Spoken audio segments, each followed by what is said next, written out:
Sinuspindi po muna ang Mubadala DC Open Final sa pagitan po ni Pinay tennis star Alex Ayala at Amerikanang si Jessica Pegula. Ito'y dahil nga po sa malakas na ulan sa Washington sa Amerika. Sa ngayon ay nanalo po sa first set si Pegula 6-4 pero lamang si Alex sa second set 2-1. Bago ito'y ilang oras po namang naantala po ang pagsisimula ng finals dahil pa rin po sa masamang lagay ng panahon. Naku, sana hindi maapektuhan ang laro dito ni Alex. Alex, pag nagkataon, yehey! Grabe, nung napanood mo yung Major mga laban championship po ito. Husay, wala akong masabi. O ito pa mga kapatid, kampiyon po si Pinoy pole vault star EJ Obiena sa patimpalak po dyan sa Germany. Nagtala ng lundag na 5.76 meters Obiena para nga po makuha ang gintong medalya. Ito na ang ika-6 na ginto ni EJ ngayong taon at ikalawang sunod na podium finish matapos pong makuha ang silver sa Spain 2 linggo ang nakararaan. Silver sa torneo ang Qatari na si Abdel Salam Seyfeldin habang bronze naman po ang Amerikano na si Cole Walsh. Congratulations EJ Obiena. At mga kapatid, dinominaho naman ng Philippine Men's Football Team ang Laos sa Asian Hyundai Cup. Matapos malamangan sa first half 1-0, nagpakawala ng sunod-sunod pong puntos ang Pinas sa second half. Una riyan si John Lucero sa 47th minute. Isang own goal naman ang nagpalamang sa Pilipinas mula kay Vieng Sai Dabong.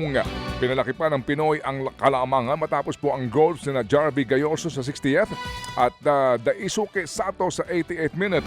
Final score 4-1 pabor sa Pilipinas. Nakabawi po ang bansa matapos nga po matalo sa unang laro noong Martes kontra Myanmar. Yun po mga kalaban ng koponan ng Pilipinas ang Thailand mamaya. Sa PBA, nakuha po ng Rain or Shine Lasso Painters ang ika-4 na sunod na panalo sa PBA Governors Cup. Nalusutan nga po nila na broken-hearted malamang si Tita Dina. Ang Meralco Bolts final score 85-83. 3 puntos lang, Tita. Pinalamang po ni Import Aaron Fuller ang Rain or Shine matapos po ang layup sa huling 39 seconds ng laro. Bigong makasagot ang Meralco sa mga sumunod nilang tsansa. Nagtala po ng 25 points at 13 rebounds si Fuller sa laro. Hawak na ngayon ng E-Painters ang 4 wins at 2 losses sa record. Ika-4 na pagkatalo naman po ito ng Meralco Bolts sa kanilang 6 na laro. Sa isa pang laro, pinataob po naman ng Magnolia Hotshots ang karibal na Barangay Ginebra San Miguel sa pinakahuling edisyon ng Manila Clasico. Umabante po sa 20 ang kalamangan ng Hotshots sa second half at kalaunay po'y nakuha ang 88-73 na panalo. Hindi nakatugon ang Ginebra sa pinagsamang pwersa ni Sam Lucero at Import KJ Boffen.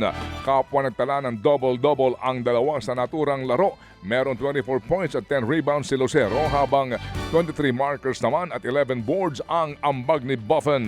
Pareho pong meron 2 wins and 3 losses na ang Ginebra at ang Magnolia.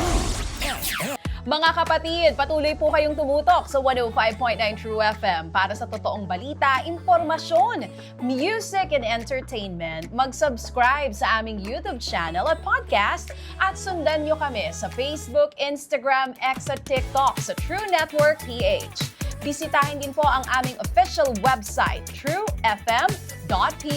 At panoorin din kami sa True TV Signal, Channel 19. Kami po ang 105.9 True FM. Laging true sa'yo, kapatid.